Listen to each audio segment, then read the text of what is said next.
కోరా science సెంటర్లో history of సైన్స్కి సంబంధించి పోస్టర్స్ ప్రదర్శిస్తున్నాము.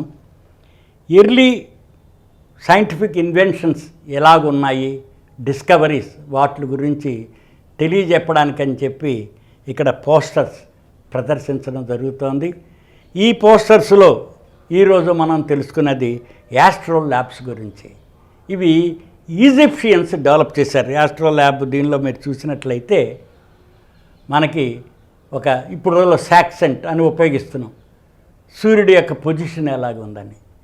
అందుకని ఒక బిల్డింగ్ యొక్క ఎత్తు కనుక్కోవడానికి దీన్ని యాస్ట్రో ల్యాబ్ ఉపయోగించారు.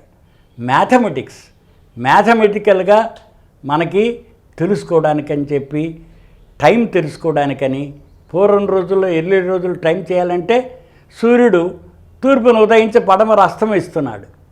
ఇస్తూ ఉంటే సూర్యుడు యొక్క యాంగిల్ని బట్టి ఆ సమయం తెలుసుకునేవాళ్ళు. సన్ డైల్ కూడా అలాగే డెవలప్ చేశారు. సన్ డైల్ ఏముంది, నీడ, క్యాస్ట్ ఆఫ్ ది షాడో ఎక్కడ పడుతుందో మీరు చూసినట్లయితే ఒక పుల్ల పెట్టినట్లయితే తూర్పున సూర్యుడు ఉదయిస్తుంటే పడమరన దాని నీడ పొడుగ్గా పడుతుంది. సూర్యుడు పైకి లేస్తున్న కొలది నీడ పుల్ల దగ్గరికి, బేస్ దగ్గరికి వచ్చేస్తూ ఉంటుంది. వచ్చి మళ్ళీ తిరిగి మధ్యాహ్నం ఉన్నప్పుడు నీడ ఆ పుల్ల దగ్గర ఉండే లైన్లో పడుతుంది. మళ్ళీ తిరిగి పడమర వైపు పెడుతుంటే తూర్పు వైపుకి నీడ మారుతూ ఉంటుంది. ఆ నీడ లెంగ్త్ని మెజర్ చేసి వాళ్ళు మనకి చెప్తూ ఉండేవారు.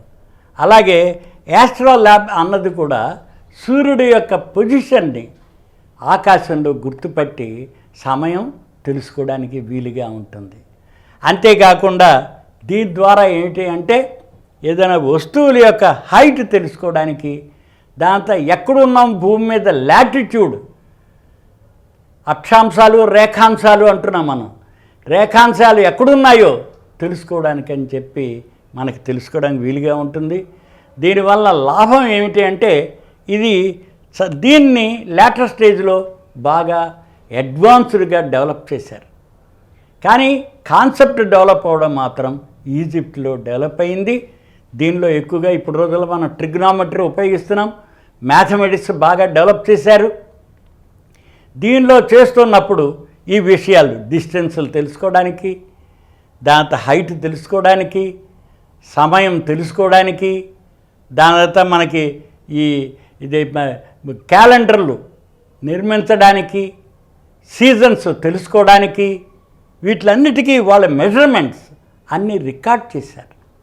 అందుకని ఆ మెజర్మెంట్స్ రికార్డ్ చేసినప్పుడు దాని ద్వారా వచ్చినప్పుడు ఈ రకంగా టైం మెజర్మెంట్స్కి మన యాస్ట్రో ల్యాబ్స్ అన్నవి ఎర్లీగా అడ్వాన్స్డ్గా ఈజిప్షియన్స్ ప్రారంభించిన దీనికి సంబంధించి మనకి ఈ పోస్టర్లో తెలియజేస్తుంది.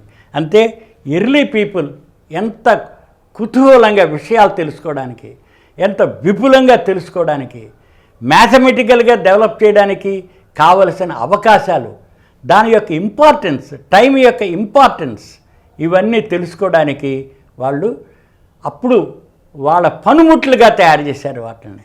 ఆ పనిముట్ల నుంచి యాంగిల్స్ తెలుసుకోవడానికి కానీ వీటిలో ట్రిగ్నామెట్రీ ఎక్కువ డెవలప్ చేశారు. ఇప్పుడు రోజుల్లో మనం చదువుతున్న రకంగా. అందుకని దాని ద్వారానే పొజిషన్ ఆఫ్ ద స్టార్స్, దాని తర్వాత సన్, మూన్, చాలా వరకు మూన్ ఫేజెస్ని బట్టి మనకి టైం తెలిసేదన్నమాట. ఈ రకంగా ఆ రోజున నేచర్లో ఉన్నదాన్నే మనకి ఉపయోగించుకున్నారు.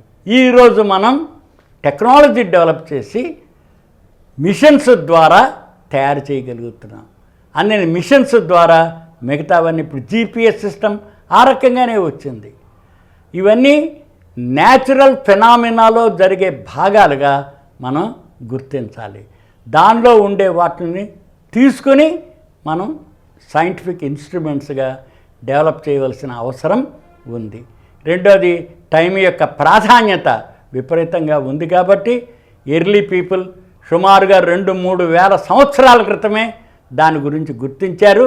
అవన్నీ మనం ఇక్కడ హిస్టరీ ఆఫ్ సైన్స్ ప్రారంభంలో వీటికి నాంది ఎలా పలికారు అని చెప్పి తెలుసుకోవడానికి అవకాశంగా ఉంది. ఈ కార్యక్రమం మీకు ఎంతో నచ్చింది కదా. ఇటువంటి మరిన్ని వీడియోల కోసం అనతి కాలంలోనే 20 కోట్లకు పైగా వ్యూస్ సాధించిన సమరం ఛానల్ సమర్పించు సమరం సైన్స్ వరల్డ్ ఛానల్కు సబ్స్క్రైబ్ చేయండి, లైక్ చేయండి, మీ ఫ్రెండ్స్కి షేర్ చేయండి. అలాగే ప్రక్కనున్న గంట సింబల్ని ప్రెస్ చేయడం మర్చిపోకండి.